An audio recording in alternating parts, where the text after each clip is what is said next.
ఎఫెసీయులకు రాసిన పత్రిక 5వ అధ్యాయము 16వ వచనాన్ని మనం చదివితే ఒక చక్కని మాట బైబిల్లో మనం చూస్తున్నాం. ఎఫెసీయులకు రాసిన పత్రిక 5:15 కూడా చదువుదాం. 15-16 కలిపి చదువుదాం. దినములు చెడ్డవి గనుక మీరు సమయమును ఏం చేయొద్దు, పోనివ్వకండి. సద్వినియోగం చేసుకొనొచ్చు. అజ్ఞానుల వలె కాక జ్ఞానుల వలె నడుచుకొనున్నట్లు జాగ్రత్తగా చూచుకొనుడి. జ్ఞానుల వలె నడుచుకోండి అనొచ్చు కదా, అక్కడతో ఆపచ్చు కదా. మరి ఎందుకు పౌలు గారు ఆ మాట వాడాడు? అక్కడ జాగ్రత్తగా చూసుకోండి అంటే అక్కడ God is demanding a special attention. మీరు జాగ్రత్త, మీరు జ్ఞానుల వలె ఉండండి అని చెప్పేసి ఉండుంటే బహుశా మనం అంత సీరియస్గా తీసుకుంటాం లేదో. అపోస్తలుడైన పౌలు ఈ మాట యాడ్ చేశాడు అక్కడ, మీరు జాగ్రత్తగా చూసుకోండి. ఎందుకోసం అంటే జాగ్రత్తగా చూసుకోకపోతే మీ జీవితంలో ఆశీర్వాదాన్ని చూడలేరు. దినములు చెడ్డవి గనుక అదే అన్నారండి. మొన్న ఎవరో చెప్పారండి, మంగళవారం మంచిది కాదట కదండి, గురువారం మంచిది కాదట, అది చెడ్డదటండి, బైబిల్లో కూడా అదే ఉంది కదండి అంటారు చాలామంది. దేవుని ఉద్దేశం అది కాదు. దినములు చెడ్డవి అంటే మంగళవారం చెడ్డది, బుధవారం చెడ్డదని కాదు. అక్కడ దినములు చెడ్డవి అంటే మానవుడు దేవుడిస్తున్న సమయాన్ని చెడ్డ కార్యాల కోసం వినియోగిస్తున్నాడు. ఇది దాని అర్థం. ఇంకా చాలా అర్థాలు ఉన్నాయనుకోండి, కానీ ఒకటి మనం గమనించాల్సింది ఏంటంటే మంచి కోసం వినియోగించకుండా సమయాన్ని దేనికోసం వినియోగిస్తున్నాడు మానవుడు? చెడ్డ కార్యాల కోసం వినియోగిస్తున్నాడు. కాబట్టి మీరు జ్ఞానుల వలె నడుచుకోండి. ఇంగ్లీష్లో మాట ఉంది, వాక్ సర్కమ్స్పెక్ట్లీ అనే మాట. వైజ్గా ఉండండి, జ్ఞానం కలిగి ఉండండి అనే మాట అక్కడ రాశాడు. అజ్ఞానుల వలె మీరేం చేయకూడదట, నడుచుకోకూడదు. సమయాన్ని సద్వినియోగం చేసుకోండి. 86,400 సెకండ్లు దేవుడు మన జీవితం అనే బ్యాంకులో ప్రతిరోజు డిపాజిట్ చేస్తూ ఉన్నారు. సో ఇంత సమయాన్ని మనం ఎలా వినియోగిస్తున్నాం? ఒక టైం టేబుల్ తీసుకురమ్మంటే మీరు తీసుకురాగలరా? నేను ఎవరినైనా అడిగితే, ఎవరైనా యవనస్తులు నేను ఎప్పుడైనా కౌన్సిలింగ్ చేసిన వారితో మాట్లాడే ఛాన్స్ వస్తే నీ దినచర్య ఎలా ఉంటుందో చెప్పు నాయనా అని అడుగుతాను. ఉదయం లేచిన రాత్రి పడుకునేదాకా ఏం చేస్తూ ఉంటావు అని అడుగుతా. అంటే I would like to know how efficiently they are working. ఎంత ప్రభావవంతంగా వారు పనిచేస్తున్నారో తెలుసుకోవాలంటే ఆ ప్రశ్నకి కరెక్ట్గా సమాధానం రావాలని ఆశిస్తాను నేను. ఉదయం నుండి రాత్రి పడుకునేదాకా నీ సమయాన్ని నువ్వు ఎలా గడుపుతున్నావు? రేపు రాసుకుని రండి, రేపు రాత్రి మీటింగ్ వస్తారా, మానేస్తారా? అసైన్మెంట్ ఇచ్చారని మానేస్తారా? రేపు వైట్ పేపర్ మీద మీరు ఎన్ని గంటలకు ఉదయం లేచారు, ఎన్ని గంటలకు ఏ పనులు చేశారు, రాత్రి మీటింగ్ వచ్చేదాకా ఏ పనులు చేశారు పట్టురండి. అందులో అసలు ఎన్ని ప్రయోజనకరమైనవో ఎన్ని ప్రయోజనం లేనివో చెప్పేయచ్చు మనం. నేను నా దాకా అక్కర్లా, మీరే ఒకసారి రాసుకుని చూసుకోండి. ఇందులో దేవునికి ఉపయోగకరమైన పని ఏమన్నా ఉందో ఒకసారి చూడండి. చాలాసార్లు దేవుడిచ్చిన సమయాన్ని మనం ఎవరి కోసం ఖర్చు చేయలేకపోతున్నాం? దేవుని కోసం ఖర్చు చేయలేకపోతున్నాం. పిల్లలకి 100 రూపాయలు ఇచ్చి అందులో 10 రూపాయలు అడిగామనుకోండి, నేను ఇవ్వను అన్నాడు అనుకోండి, ఏమంటావు? అరే నీకు 100 రూపాయలు ఇచ్చింది ఎవడరా? నేను, అందులో నాకు 10 రూపాయలు ఇవ్వమంటే ఎవరా నువ్వు, ఎలా పడరా అని చెప్పి మొత్తం లాగేసుకుంటాం కదా. దేవుడు అంత విలువైన సమయాన్ని మనకిచ్చి కొంత సమయం ఆయనకి ఇమ్మంటే ఎందుకు మనకు బాధ, ఎందుకు మనకి ఇబ్బంది? దేవునికి ఇవ్వాల్సిన సమయాన్ని దేవునికి ఇవ్వాలా, మిగతా సమయాన్ని ప్రొడక్టివ్గా వాడుకోవాలి.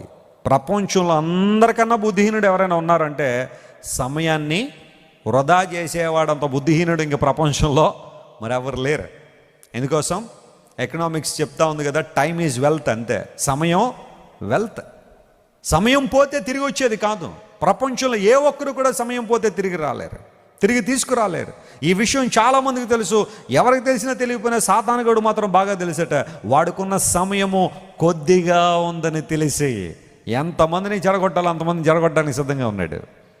సాతానుకు తెలుస్తుంది సమయం కొద్దిగా ఉందని, వ్యాపారవేత్తలకు తెలుస్తూ ఉంది సమయం కొద్దిగా ఉందని. నేను ఒకసారి ఒక ఆయన ఇస్తున్న లెక్చర్ వింటా ఉంటే మైండ్ బ్లోయింగ్ ఫ్యాక్ట్ చెప్పాడు ఆయన. అదేంటో తెలుసా? నిజంగా మనకి ఎంత టైం ఉందా అని, మనం ఏదైనా చెయ్యాలంటే, ఏదైనా సాధించాలంటే మన ముందు ఎంత టైం ఉంది అని. 30 సంవత్సరాలు ఉన్నవాళ్ళు ఎవరైనా ఇక్కడ ఉంటే 70 సంవత్సరాలు బైబిల్ చెబుతోంది వయసు, 70 years వరకు వేసుకుంటే ఇంకా ఉన్నది ఇంకెంత అనమాట. 30 సంవత్సరాలు గతించిపోయినాయి, అయిపోయిన దాని గురించి అక్కడ ప్రక్కన పెడితే ఇంకా ఉన్నదంతా 40 సంవత్సరాలు. ఇందులో నువ్వు ఎంత సమయాన్ని ప్రొడక్టివ్గా వాడగలవు అంటే 40 సంవత్సరాల్లో ఒక 20 సంవత్సరాలని నిద్రకు తీసేయండి, ఇంకెంత ఉంది? ఇంకా 20 ఉన్నాయి. ఆ 20 సంవత్సరాల సమయంలో ఒక 5 సంవత్సరాలు తినడానికి తీసేయండి.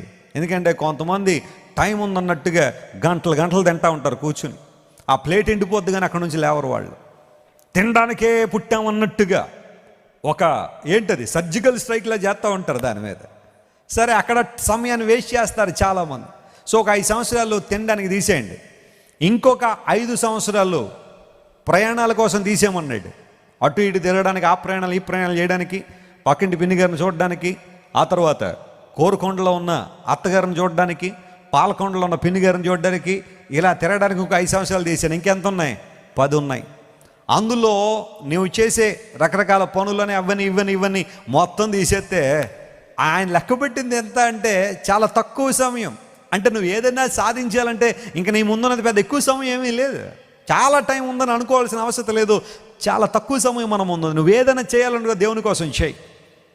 ప్రభువు మాట్లాడుతున్నాడు, దినములు చెడ్డవు కనుక సమయాన్ని పోనివ్వకండి. సమయాన్ని పోనిస్తున్నావంటే నువ్వు దేవుని చిత్తాన్ని నెరవేర్చట్లేదు, దేవుని ప్రణాళికలు నువ్వు నెరవేర్చట్లేదనే. అపవాది ఈ రోజులో చాలామందిని సోమరోళ్ళుగా చేసేసి, ఒకవేళ పని చేసినా కానీ ఆ వ్యర్థమైన పనులు చేయడానికి చాలామందిని పురుకొల్పి, అనుకూలమైన పనులు, అవసరమైన పనులు చేయకుండా చాలామందిని బిజీ చేసేస్తున్నాడు. ఈ రాత్రి దైవ లేఖనం సెలవిస్తాం. ఈ రోజు వరకు వాళ్ళకి జరిగిపోయింది, ఏదో అయిపోయింది. ఈ రోజు నుండి అయినా నీ సమయాన్ని ప్రొడక్టివ్గా నువ్వు వాడుకోగలిగితే, ఆధ్యాత్మిక సంబంధమైన కార్యాల కోసం నువ్వు వినియోగించగలిగితే, ఒకళ్ళు ఇంతవరకు ప్రార్థన చేయలేదేమో చేయి ప్రార్థన, ఇంతవరకు లేఖనాలు చదవలేదా చదువు, ఇంతవరకు ప్రభు గురించి ఎవరికీ చెప్పలేదా చెప్పు. కనీసం ఒక సువార్త సంబంధమైన విషయాన్ని ఎవరికైనా షేర్ చేయాలని ఆశపడితే చేయి, పర్లేదు. ఎవరేమనుకున్న అందులో ఇబ్బంది ఏం లేదు. Don't stop. దేవుడు నీకు ఇచ్చిన దర్శనము, దేవుడు నీకు ఇచ్చిన పని ఎవరో ఏదో అనుకుంటున్నారని మానేయద్దు. ఒక 100 మంది పంపిస్తే 90 మంది నిన్ను విమర్శించవచ్చు, లేదా 90 మంది నిన్ను హేళనగా మాట్లాడచ్చు. కానీ 10 మంది అన్నా చూస్తున్నారుగా, వాక్యాన్ని వింటున్నారు కదా వాళ్ళు. ఆ 10 మందిని దృష్టించు. వాళ్ళు బాగుపడతారు, దీవెన పొందుతారు, ఆశీర్వాదం పొందుతారు. Whatever you want to do for God, do it. సమయము పోనివ్వద్దు. సమయాన్ని సద్వినియోగం చేసుకోండి. జాగ్రత్తగా ఉండండి. ఈ విషయంలో టైం మేనేజ్మెంట్ అనేది చాలా ప్రాముఖ్యమైనది. ప్రభువు మనకి సమయం ఇచ్చాడు కనుక సమయాన్ని ప్రభు కోసం వినియోగిద్దాం. ఈ విషయంలో దేవుడు మనందరికీ జ్ఞానమును, తెలివిని దయచేయునుగాక. ఆమేన్.